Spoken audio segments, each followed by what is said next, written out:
আমাদের প্রকৃতভাবে যদি আমরা নিজেদেরকে আশিক রসুলি বলে মনে করি, তাহলে আমাদের দরকার সাপ্তাহিকভাবে এই আমলটা করা। কি জায়গায় সোশ্যাল মিডিয়ার মাধ্যমে দেখতে পাই যে এই দিনটিকে কেন্দ্র করে বড় বড় কেক তৈরি করা হয়, আবার সেই কেকের মধ্যে আল্লাহ রসুল্লাহ সাল্লাল্লাহু আলাইহি সাল্লামের নাম লিখে ইয়া রাসূলুল্লাহ বলে।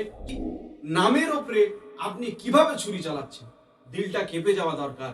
যে নামটা মুহাম্মদের লেখা আছে রাসূলুল্লাহ সাল্লাল্লাহু আলাইহি সাল্লাম, সেই নামের উপরে আপনি ছুরি চালাচ্ছেন। নতুন জিনিস দিনের মধ্যে ইজাদ করা, পয়দা করার নামই হচ্ছে বিদআত। আর প্রত্যেকটি বিদআত হচ্ছে গুমরাহির দিকে নিয়ে যায়, আর প্রত্যেকটি গুমরাহি হচ্ছে জাহান্নাম।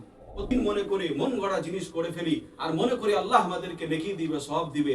এটা আপনার ভুল ধারণা। আপনার এই ভুল ধারণাই থাকলে হবে না। আপনি না দুনিয়াতে কিছু পাবেন, না আখিরাতে কিছু পাবেন। কারণ নেকি আর গুনাহ সমস্ত ফয়সালা আল্লাহ সুবহানাহু ওয়া তাআলা জানিয়ে দিয়েছে, বলে দিয়েছে। আলহামদুলিল্লাহ, আলহামদুলিল্লাহ ওয়াহদা ওয়াসসালাতু ওয়াসসালামু আলা মান লা নাবিয়্যা বা'দা, আম্মা বা'দ। মুহতারাম হাজিরিন, আজকে আমরা 12ই রবিউল আউয়ালকে কেন্দ্র করে কিছু বিষয় আলাপ আলোচনা করব। তো আজকে যেহেতু আরবির 12 তারিখ রবিউল আউয়ালের, আমরা দেখতে পাই এই 12ই রবিউল আউয়ালকে কেন্দ্র করে গোটা উপমহাদেশ তথা ভারতবর্ষে এমন কিছু কার্যকলাপ, খোরাফাতি কাজ হয়ে থাকে যেটা খুবই নিন্দনীয় এবং বর্জনীয়। তো এই বিষয়ে আমাদের হাদিসের কিছু তথ্য জানা অতি প্রয়োজনীয়। তো আজকে আমি আপনাদের কাছে 4টা বিষয় নিয়ে আলোচনা করতে চাই। কি বিষয়? নাম্বার 1, যে মিলাদ শব্দের অর্থ কি আর মিলাদের দিন কোনটি।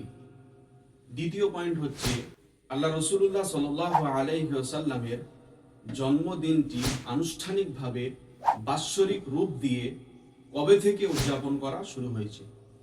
3 নম্বর পয়েন্ট হলো আমরা আল্লাহ রাসূলুল্লাহ সাল্লাল্লাহু আলাইহি ওয়াসাল্লামের জন্মদিনে সেই আমলটি করব যেটি আল্লাহ রাসূলুল্লাহ সাল্লাল্লাহু আলাইহি ওয়াসাল্লাম করতেন। এই 3 নম্বর পয়েন্টটি কিন্তু খুব গুরুত্বপূর্ণ। আর এখানে আমি একটা হাদিস আনবো, যে হাদিসটা এই রবিউল আউয়ালকে কেন্দ্র করে সমস্ত সিদ্ধান্ত চূড়ান্ত এই হাদিসের মধ্যে আমরা পাবো। আর 4 নম্বর পয়েন্ট হচ্ছে আমাদের যে আমরা এই সময়ে কি করব, আমাদের করণীয়টা কি আছে। চলুন 14 পয়েন্ট আমরা একটা একটা করে শুরু করি। আমাদের প্রথম পয়েন্ট হচ্ছে বিশ্বনবী সাল্লাল্লাহু আলাইহি ওয়াসাল্লামের জন্মদিন কোনটি, এবং আমরা যে মিলাদ বলি, এই মিলাদ শব্দের অর্থ কি। দেখুন, মিলাদ শব্দের অর্থ হচ্ছে জন্ম, আর নবী মানে মিলাদুন নবী, নবীর জন্ম। তাই নবীর জন্মর তারিখ কোনটি, এটা হচ্ছে আজকে আমাদের আলোচনার প্রথম বিষয়। তো আল্লাহ রাসূলুল্লাহ সাল্লাল্লাহু আলাইহি ওয়াসাল্লামের জন্মর তারিখে মুফাসসিরিন, মুহাদ্দিসিন, মুহাক্কিকিনদের একটা বড় ইখতিলাফ আছে, মতান্তর আছে, মতভেদ আছে। মুসনাদ আহমদে 4 নম্বর খণ্ডে 172 পৃষ্ঠায় হযরত আব্দুল্লাহ ইবনে আব্বাস রাদিয়াল্লাহু তাআলা আনহুর একটি হাদিস বর্ণিত। উনি বলেন যে আল্লাহ রাসূলুল্লাহ সাল্লাল্লাহু আলাইহি ওয়াসাল্লাম ইয়াউমুল ইসনাইন অর্থাৎ সোমবার দিন জন্মগ্রহণ করেছেন। আল বিদায়া আন নিহায়া গ্রন্থে আল্লামা ইবনে কাসির রাহমাতুল্লাহ আলাইহি আল্লাহ রাসূলুল্লাহ সাল্লাল্লাহু আলাইহি ওয়াসাল্লামের জন্মদিনটিকে কেন্দ্র করে 7টি মত উল্লেখ করেছেন। 7টি মত ওখানে উনি বায়ান করেছেন। কি কি 7টি মত উল্লেখ আছে? নাম্বার 1, কেউ বলছেন আল্লাহ রাসূলুল্লাহ সাল্লাল্লাহু আলাইহি ওয়াসাল্লাম 2 রবিউল আউয়াল জন্মগ্রহণ করেছেন। নাম্বার 2, কেউ বলছেন আল্লাহ রাসূলুল্লাহ সাল্লাল্লাহু আলাইহি ওয়াসাল্লাম 8 রবিউল আউয়াল জন্মগ্রহণ করেছেন। নাম্বার 3, আবার কেউ বলছে আল্লাহ রাসূলুল্লাহ সাল্লাল্লাহু আলাইহি ওয়াসাল্লাম 10 রবিউল আউয়াল জন্মগ্রহণ করেছেন। নাম্বার 4, আবার কেউ বলছে আল্লাহ রাসূলুল্লাহ সাল্লাল্লাহু আলাইহি ওয়াসাল্লাম 12 রবিউল আউয়াল জন্মগ্রহণ করেছেন। নাম্বার 5, কেউ বলছেন আল্লাহ রাসূলুল্লাহ সাল্লাল্লাহু আলাইহি ওয়াসাল্লাম 17 রবিউল আউয়াল জন্মগ্রহণ করেছেন। আবার কেউ বলছেন নাম্বার 6, যে আল্লাহ রাসূলুল্লাহ সাল্লাল্লাহু আলাইহি ওয়াসাল্লাম 22 রবিউল আউয়াল জন্মগ্রহণ করেছেন। নাম্বার 7, কেউ বলছেন আল্লাহ রাসূলুল্লাহ সাল্লাল্লাহু আলাইহি ওয়াসাল্লাম 12 রমজানুল মুবারক মাসে জন্মগ্রহণ করেছেন। তার মানে আল্লাহ রাসূলুল্লাহ সাল্লাল্লাহু আলাইহি ওয়াসাল্লামের জন্মের দিনটিতে ইমাম ইবনে কাসির রাহমাতুল্লাহ আলাইহি 7টা কল ওখানে বর্ণনা নিয়েছেন। এই 7টার মধ্যে থেকে 4টে কলকে, 4টি রিওয়ায়েতকে উনি নিজেই খণ্ডন করেছে, নিজেই বাতিল করেছে, তার জাইফ আর কমজোর হওয়ার কারণে সূত্রর দিক থেকে। তো 4টে যদি 7টা থেকে বাদ চলে যায়, আর থাকে আমাদের কাছে 3টে। কোনটি? নাম্বার 1 যে 2 রবিউল আউয়াল, 8 রবিউল আউয়াল আর 12 রবিউল আউয়াল। তো এই 3টের মধ্যে থেকে আবার উনি 2 রবিউল আউয়ালকে, হাদিসটিকেও রিওয়ায়াত কমজোর বলে বাতিল করে দেওয়া হয়েছে। তাহলে আমাদের কাছে রয়ে যায় মাত্র 2টে হাদিস, এক হচ্ছে 8 রবিউল আউয়াল আর একটা হচ্ছে 12 রবিউল আউয়াল। আচ্ছা, 8 রবিউল আউয়ালটি, এই হাদিসটি কার কাছ থেকে এসেছে? এই হাদিসটা আমরা একটু দেখি। ইমামুল মাগাজি মুহাম্মদ ইবনে ইসহাক রহমতুল্লাহ আলাই উনি হাদিসটি বর্ণনা করেন আর বলেন যে আল্লাহ রাসূলুল্লাহ সাল্লাল্লাহু আলাইহি ওয়াসাল্লাম আমুল ফিল যে বছর ঘটেছিল সেই বছরেই জন্ম নিয়েছেন। আমুল ফিল কি? এর ইতিহাস আমরা কোরআনে দেখতে পাই। কোরআনে আল্লাহ তাআলা একটি সূরা নাজিল করেছে, সূরার নাম হচ্ছে সূরা ফিল। আলাম তারা কাইফা ফাআলা রাব্বুকা বিআসহাবিল ফিল। অর্থাৎ ফিল বাহিনী, হাতি বাহিনী যে বছর কাবার উপরে হামলা করেছিল সেই বছরই আল্লাহ রাসূলুল্লাহ সাল্লাল্লাহু আলাইহি ওয়াসাল্লাম জন্ম নিয়েছেন। কে বলছে? ইমামুল মাগাজিতে উনি হাদিস নকল করে বলছেন যে যেই বছরে কাবার উপরে হাতি বাহিনীরা হামলা করেছিল সেই দিন থেকে 50 দিন পরে আল্লাহ রাসূলুল্লাহ সাল্লাল্লাহু আলাইহি ওয়াসাল্লাম এই ধারার বুকে, এই জমিনেতে, এই পৃথিবীতে জন্মগ্রহণ করেছিলেন। তাহলে এই তারিখটা আমরা কিভাবে খুঁজবো? তাহলে আমাদেরকে তারিখের কিতাবে যেতে হবে। আমরা যদি তারিখের কিতাবে যাই তাহলে আমরা দেখতে পাই যে আমুল ফিলের ঘটনাটি ঘটেছিল মুহররম মাস শেষ হতে 13 দিন বাকি ছিল। ওই ঘটনাটি ঘটেছিল, কাবার উপর হামলার ঘটনাটি ঘটেছিল মুহররম মাস শেষ হতে 13 দিন বাকি ছিল। তাহলে মুহররম মাসের 13 দিন, মুহররম মাসের পরে সফর মাস, সফর মাসের 29 দিন, তাহলে 29 আর 13 42। সফর মাসের পরে রবিউল আউয়াল মাস, রবিউল আউয়াল মাস হচ্ছে 8 তারিখে, তাহলে 42 ওদিকে হলো, 42 আর 8 কত? 50।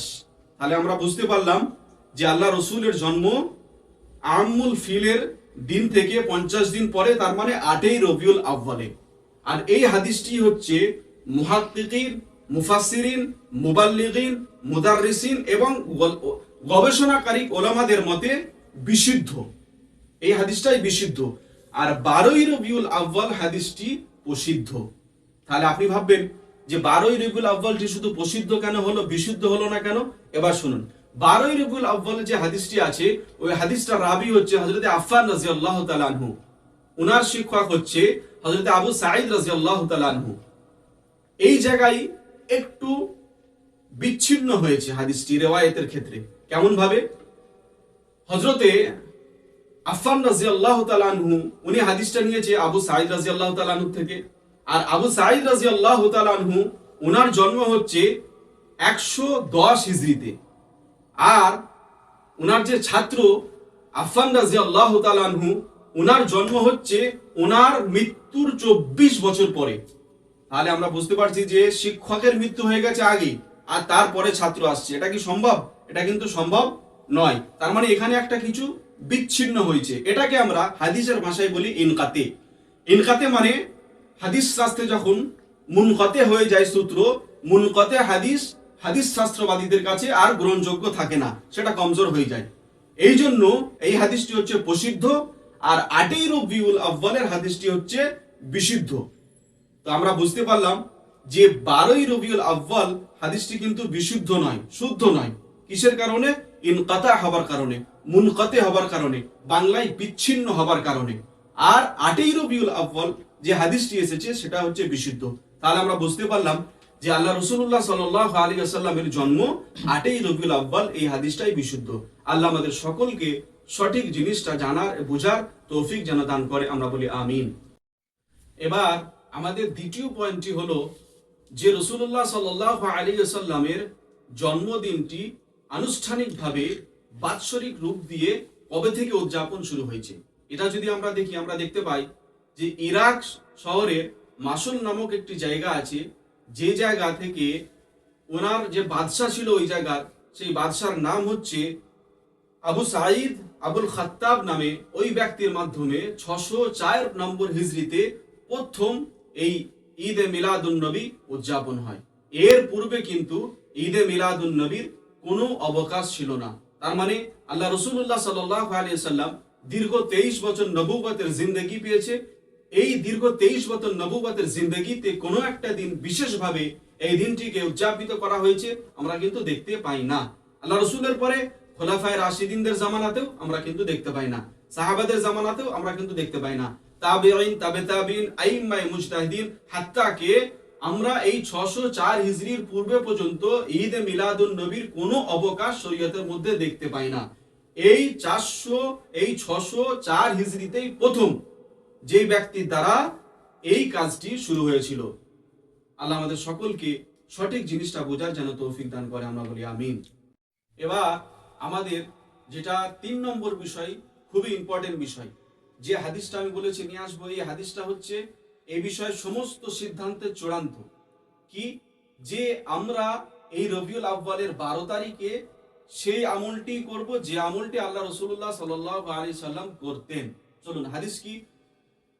এই হাদিসটি এসেছে মুসলিম শরীফে 1162তম হাদিস।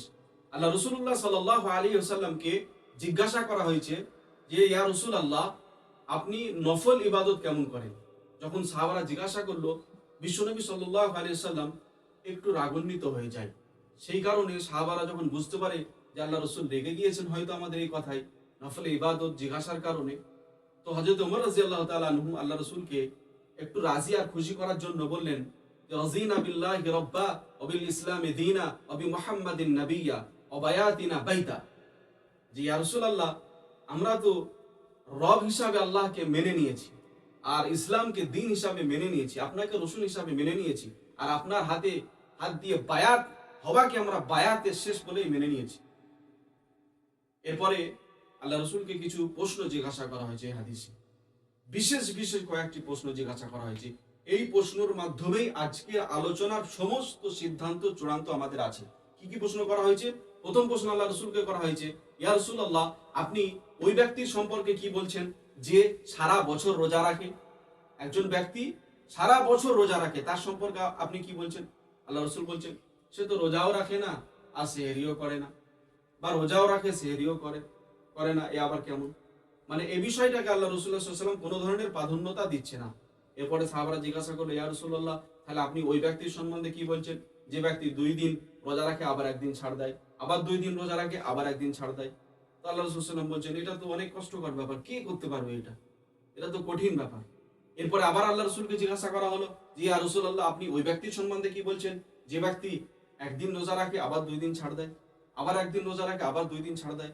তখন আল্লাহ রাসূল সাল্লাল্লাহু আলাইহি ওয়াসাল্লাম বলছেন, হ্যাঁ, এটা তো খুবই সুন্দর, আলহামদুলিল্লাহ, তো ভালো জিনিস, আর এটা তো আমার ভাই দাউদ আলাইহিস সালাম রাখতেন, এটা খুব সুন্দর জিনিস। তার মানে 3 নম্বর বিষয়টাকে আল্লাহ রাসূলুল্লাহ সাল্লাল্লাহু আলাইহি ওয়াসাল্লাম প্রাধান্য দিলেন। এরপরে আবার একজন কেউ জিজ্ঞাসা করলেন যে ইয়া রাসূলুল্লাহ, সোমবারের রোজার দিনটিকে আপনি কি মনে করেন? সোমবারের রোজার দিনটিকে আপনি কি মনে করেন, কি ভাবেন, আপনার কি মতামত? তখন বিশ্বনবী সাল্লাল্লাহু আলাইহি সাল্লাম বলছেন, হ্যাঁ, এটা তো খুব ভালো দিন, এই দিনে তো আমাকে আল্লাহ তাআলা দুনিয়াতে পাঠিয়েছে এবং এই দিনেই আমাকে আল্লাহ সুবহানাহু ওয়া তাআলা নবুয়ত দিয়ে দুনিয়াতে নবুয়ত প্রাপ্ত আমাকে এই দিনেই করানো হয়েছে এবং এই দিনেতে আমার উপরে কোরআন নাজিল করা হয়েছে, আর এই দিনেতেই আমি মক্কা থেকে মদিনা হিজরত করেছি, তো এই দিনে তো ফজিলত আছেই। আর শুধু এই দিন নয়, অন্য একটি হাদিসের মধ্যে এসেছে যে আমি এই সোমবার আর বৃহস্পতিবার রোজা রাখে থাকি। কেন? এই সোমবার আর বৃহস্পতিবার আমার এবং সমস্ত উম্মতির আমল নামা আল্লাহর কাছে পেশ করা হয়, তো আমি চাই আমার আমল নামাটা এমন অবস্থায় পেশ হোক যেন আমি রোজা অবস্থায় থাকি। তাহলে কি বোঝা গেল যে আল্লাহ রসুলের আমলটা কি বাৎসরিক না সাপ্তাহিক? সাপ্তাহিক। কেন? প্রত্যেক সপ্তাহে সোমবার আর বৃহস্পতিবার আসে। এই সোমবার আর বৃহস্পতিবার কি বৎসরে একবার আসে? না, প্রতি সপ্তাহে আসে সোমবার আর বৃহস্পতিবার। আল্লাহ রাসূলুল্লাহ সাল্লাল্লাহু আলাইহি ওয়াসাল্লাম চূড়ান্ত ভাবে জানিয়ে দিলেন যে আমার বাৎসরিক অনুষ্ঠান শুধু নয়, আমাদের অনুষ্ঠান হচ্ছে সাপ্তাহিক। যদি আমাদের প্রকৃতভাবে যদি আমরা নিজেদেরকে আশিক রসুলি বলে মনে করি, তাহলে আমাদের দরকার সাপ্তাহিকভাবে এই আমলটা করা। কি? যে সোমবার আর বৃহস্পতিবার রোজা রাখা। বাৎসরিক নয়, সাপ্তাহিক। কি আমল হবে? আমাদের সাপ্তাহিক আমল হবে, সেটা সোমবার আর বৃহস্পতিবার আমরা রোজা রাখতে পারি। তবে এখানে আরেকটি বিষয় বলে রাখা দরকার, যেটা আমরা দেখতে পাই বর্তমান সময়ে এই মিলাদুন নবীকে কেন্দ্র করে, যেটা আমি শুরুতেই বলছিলাম, এমন কিছু খুরাফাত আমাদের ভারতবর্ষে গোটা উপমহাদেশে করা হয়, যেটা অত্যন্ত নিন্দনীয় এবং বর্জনীয়। কারণ আমরা অনেক জায়গায় সোশ্যাল মিডিয়ার মাধ্যমে দেখতে পাই যে এই দিনটিকে কেন্দ্র করে বড় বড় কেক তৈরি করা হয়, আবার সেই কেকের মধ্যে আল্লাহ রসুল্লাহ সাল্লাল্লাহু আলাইহি সাল্লামের নাম লিখে ইয়া রাসূলুল্লাহ বলে সেই কেকটাকে ছুরি দিয়ে কাটা হয়। আপনি চিন্তা করে দেখুন তো, যে কেকের উপরে আল্লাহ রসুলের নাম লেখা আছে, আপনার কি হৃদয়টা কাঁপে না? আপনার কি একবার ভয় হয়নি যে সেই নামের উপরে আপনি কিভাবে ছুরি চালাচ্ছেন? দিলটা কেঁপে যাওয়া দরকার।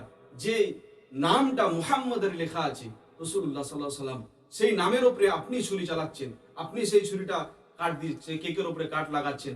কত বড় হিম্মত আপনার থাকা দরকার। আল্লাহ আমাদেরকে এই বিষয়ে বোঝার তৌফিক দান করুন। কারণ বিষয় হলো যে শরীয়তের মধ্যে খুরাফাতি কাজ কিন্তু আল্লাহ সুবহানাহু ওয়া তাআলা, আল্লাহ রাসূলও পছন্দ করে না।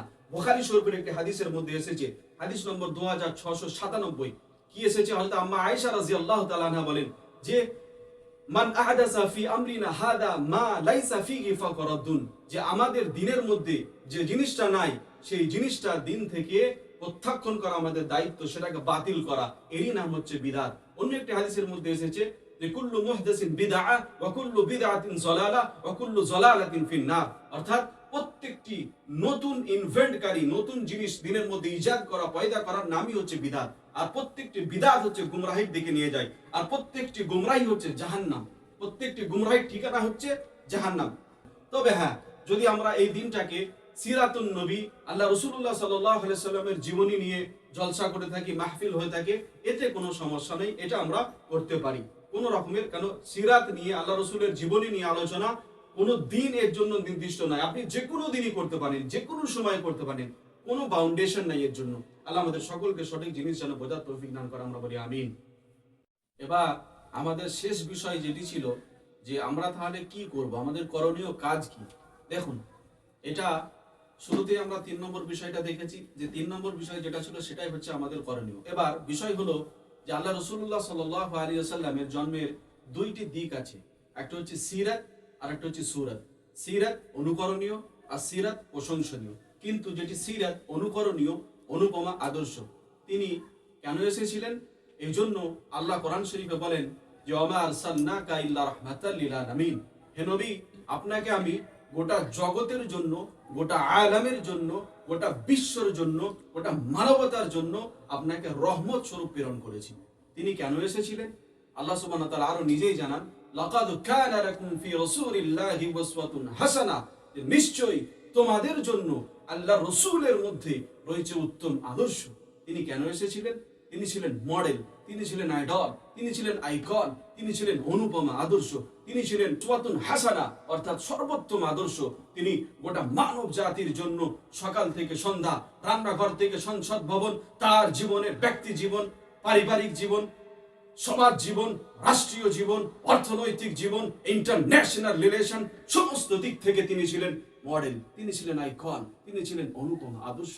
এটাই হচ্ছে আসল বিষয়, যে আমরা যদি আমাদের জীবনটা সেই রসুলের জীবনে, আমরা আমাদের জীবনটাও যদি রঙিন করে তুলতে পারি, আমরাও যদি আমাদের জীবনে সেই রসুলের জীবনটা আমাদের জীবনে বাস্তবায়ন করে তুলতে পারি, তাহলেই মুহতারাম হাজিরিন, আমাদের দুনিয়া এবং আখিরাতটাও সাকসেস হবে। আমরা এই দুনিয়া এবং আখিরাতেও সফল হতে পারবো। তা না হলে কিন্তু আমরা যদি নিজেরা কোনো দিনকে দিন মনে করে মন গড়া জিনিস করে ফেলি, আর মনে করি আল্লাহ আমাদেরকে নেকি দিবে, সওয়াব দিবে, এটা আপনার ভুল ধারণা। আপনার এই ভুল ধারণাই থাকলে হবে না, আপনি না দুনিয়াতে কিছু পাবেন, না আখিরাতে কিছু পাবেন। কারণ নেকি আর গুনাহ সমস্ত ফয়সালা আল্লাহ সুবহানাহু ওয়া তাআলা জানিয়ে দিয়েছে, বলে দিয়েছে। কোরআনে আছে, আল ইয়াউমা আকমালতু লাকুম দীনাকুম ওয়া আতমামতু আলাইকুম নি'মাতি ওয়া রাদিতু লাকুমুল ইসলাম দীনা, যে আমি দ্বীনকে সম্পূর্ণ করে দিয়েছি, আমার দিন সম্পূর্ণ হয়ে গেছে। তার মানে এমন কোনো বিষয় নাই যেটা শরীয়তের মধ্যে নাই, ইসলামের মধ্যে নাই।